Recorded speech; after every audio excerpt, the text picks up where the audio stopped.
ربنا انفعنا بما علمتنا وارزقنا علما ينفعنا اللهم ارزقنا فهم النبيين وحفظ المرسلين وإلهام الملائكة المقربين برحمتك يا أرحم الراحمين. Alhamdulillah, segala puji dan syukur kehadirat Allah Subhanahu wa taala yang mana masih memberikan kepada kita rahmat dan karunia-Nya, menurunkan kepada kita nikmat-nikmat yang tak terhingga, di antaranya nikmat iman, Islam, kesehatan, terlebih kesempatan sehingga kita dapat berkumpul di madrasah yang tercinta ini, para bulan ini. Mudah-mudahan segala aktivitas kita menjadi amal ibadah yang diterima oleh Allah Subhanahu wa taala.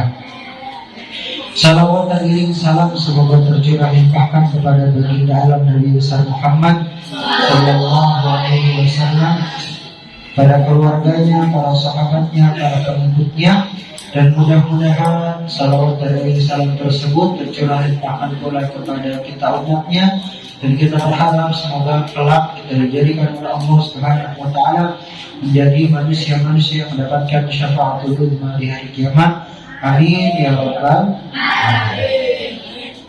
Kemarin kita sudah sempat bahas sebagian dari cara-cara yang disebutkan oleh para ulama untuk menjaga kebersihan hati, untuk menjaga kesalehan hati, untuk menjaga kesehatan hati.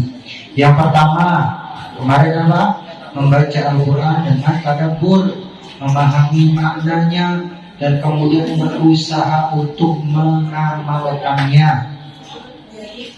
Jadi nanti semakin sehat hati seorang hamba, semakin bersih hati seorang hamba, maka akan semakin giat dia untuk baca Quran, semakin banyak pengamalan dari yang dia baca, semakin dia menikmati pembacaan Al-Quran. Ketika ayat-ayat tentang agama dia nangis, ketika ayat-ayat tentang akhirat dia nangis, ketika ayat-ayat tentang surga dia bahagia. Jadi mentadabburi ayat-ayat suci Al-Quran, mencoba untuk memahami maknanya dan kemudian diaplikasikan, diamalkan dalam kehidupan sehari-hari. Rasulullah itu ketika ditanya istrinya, kaifa kana khuluqu Rasulillah, bagaimana akhlak Rasulullah, maka dijawab oleh Sayyidah Aisyah, kana khuluquhul Quran, akhlaknya Rasulullah adalah akhlaknya Al-Quran. Tergambar pada diri Rasulullah sallallahu alaihi wasallam ayat-ayat suci Al-Quran, pengaplikasian daripada ayat suci Al-Quran, pengamalan daripada ayat suci Al-Quran, sampai kemudian Al-Quran menjadi pribadi Rasulullah SAW. Kalian akan menjadi sufara Islam. Sufara itu apa bahasa Indonesianya? Akan menjadi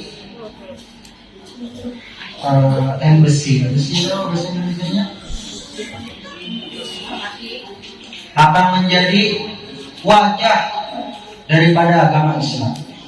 Orang non-muslim ketika nanti mereka tertarik dengan Islam, mereka tidak lihat daripada Al-Qurannya, mereka nggak baca tentang kitab fikih, mereka nggak baca tentang syariat Islam.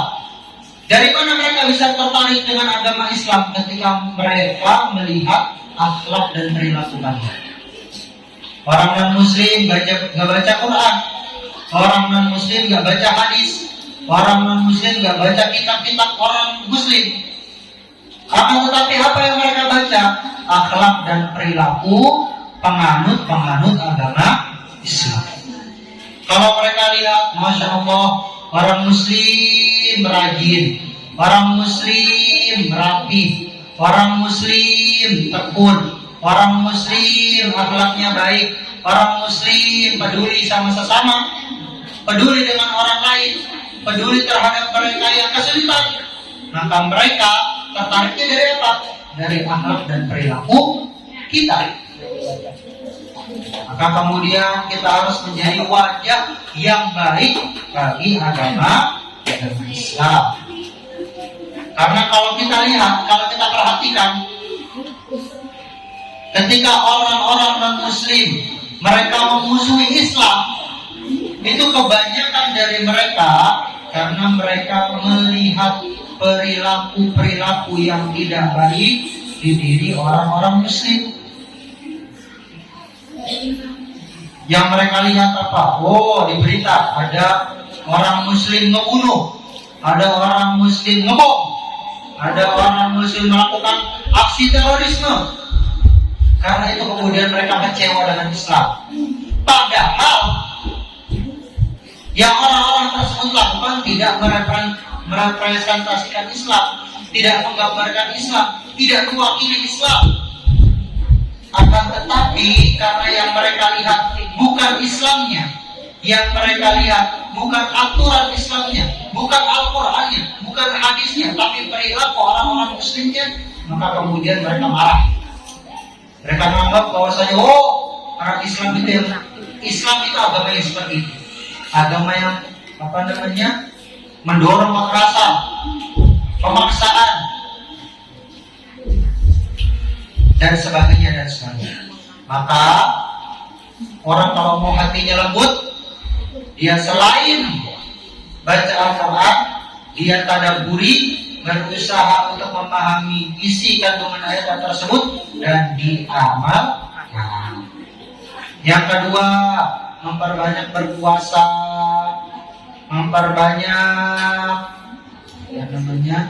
berpuasa menyedikitkan makan.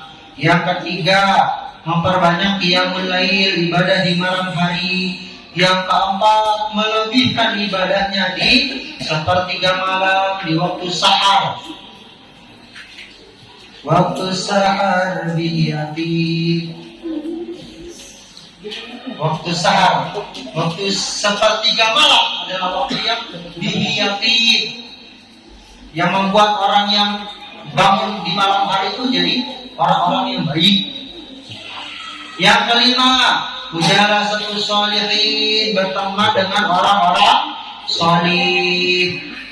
Orang ketika dekat sama penjual parfum, dia akan ikut wangi, dia akan mencium bau harum. Tapi kalau orang dekatnya sama orang yang mengangkut sampah, maka dia akan mencium aroma yang tidak sedap. Makanya kemudian pilihlah teman kalian dengan baik, selektif dalam berteman. Karena teman yang nantinya akan menentukan nasib kita di akhirat. Kok bisa? Kata Rasul Shallallahu Alaihi Wasallam, almar'u ma'aman ahab. Orang nanti di akhirat dikumpulkan sama orang-orang yang dia cintai. Ketika yang dia cintai, dia berteman sama orang-orang yang gak baik, maka dikumpulkan oleh Allah Subhanahu Wa Taala nanti di neraka. Akan tetapi kalau kita berteman dengan orang-orang baik, orang-orang soleh, orang-orang alim, meskipun nanti kita mampir dulu ke neraka, kita bisa mendapat syafaat mereka. Jadi selain ada syafaat ahli Quran, selain ada syafaat Rasulullah, selain ada syafaat Al-Quran, ada juga syafaat teman yang soleh. Jadi nanti di akhirat ada golongan orang-orang yang kemudian protes ke Allah Subhanahu Wa Taala ketika mereka tidak mendapati teman yang ada di surga. Jadi ketika mereka orang-orang soleh tersebut sudah masuk surga, kemudian cari temannya, dulu mana nih teman saya ini, yang bareng-bareng saya ngaji Arba'in Nawawi di musola, yang bareng-bareng sama saya ngapal Quran, yang bareng-bareng sama saya jamaah sholat. Di mana mereka ya Allah? Kenapa mereka nggak ada di surga? Terus sama Allah ditunjukin. Oh, ternyata setelah itu mereka banyak maksiatnya, banyak salahnya, banyak zalimnya, maka mereka mampir dulu di neraka.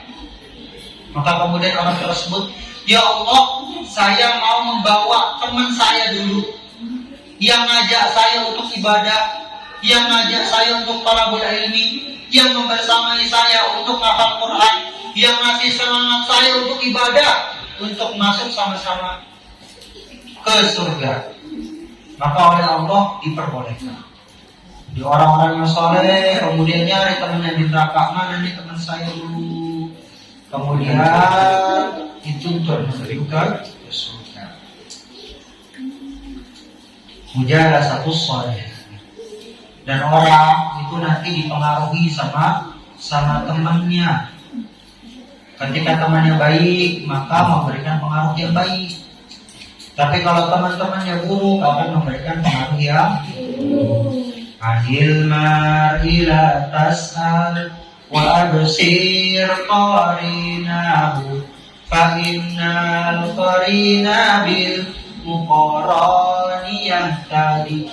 Orang itu bisa dinilai dengan temannya.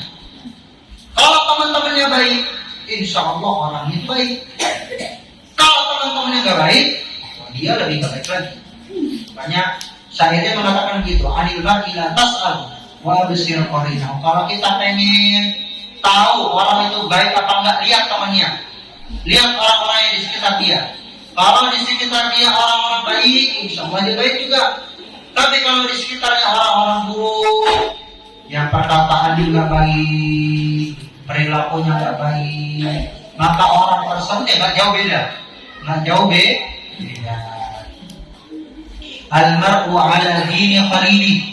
Orang itu akan berteman dengan yang selevel dengan dia, yang sama dengan dia, yang punya interest yang sama, yang punya keinginan yang sama.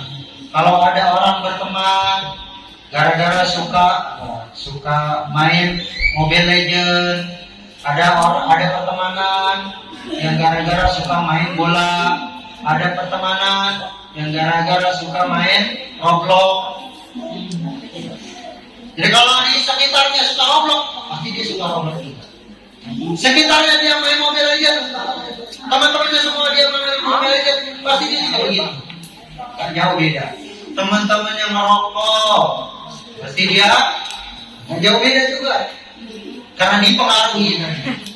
Kalau teman-temannya ngomongnya kasar, ngomongnya nggak baik, dia juga pasti begitu.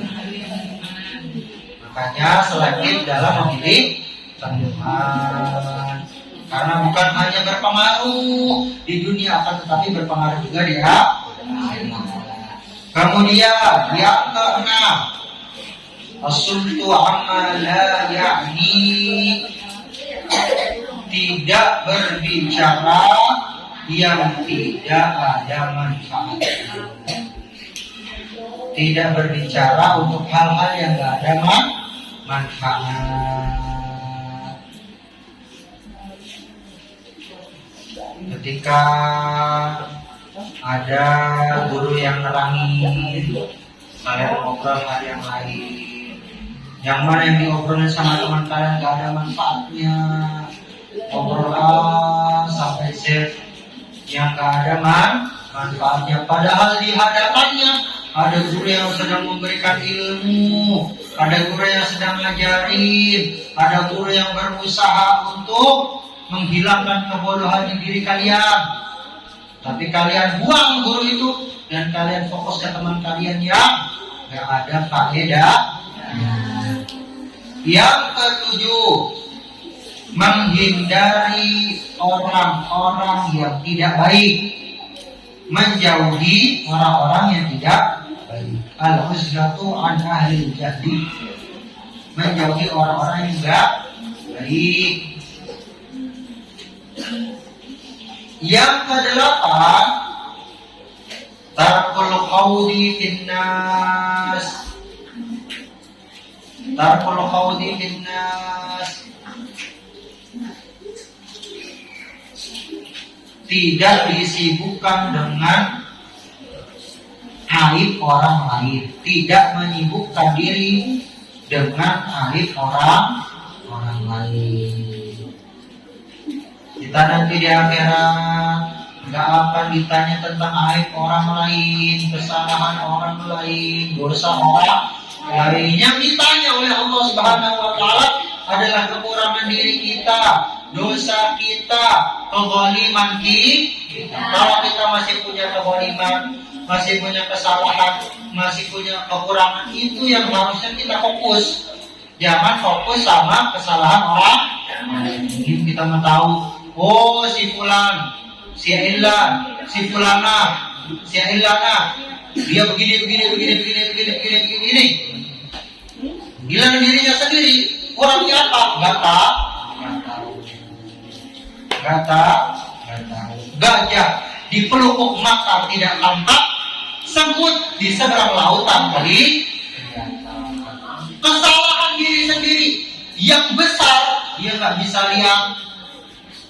Gajah di pelupuk mata maksudnya gitu. Kesalahan diri sendiri yang gede, yang di depan mata dia, yang berada di diri dia setiap hari, dia nggak sadar. Tapi kalau melihat kesalahan orang lain, walaupun kecil, tahu dia. Oh si fulan begini, si fulan begini. Tapi kalau tentang kesalahan dia sendiri, walaupun gede, dia nggak sadar. Walaupun gede, dia nggak tahu. Makanya salah satu pentingnya juga punya teman yang soleh tadi. Selain ngajak kita untuk hal-hal yang baik, juga ngingetin kita akan perkara-perkara yang ngasih tahu kesalahan kita. Oh, kamu begini loh kurangnya. Oh, ini loh kesalahan kamu.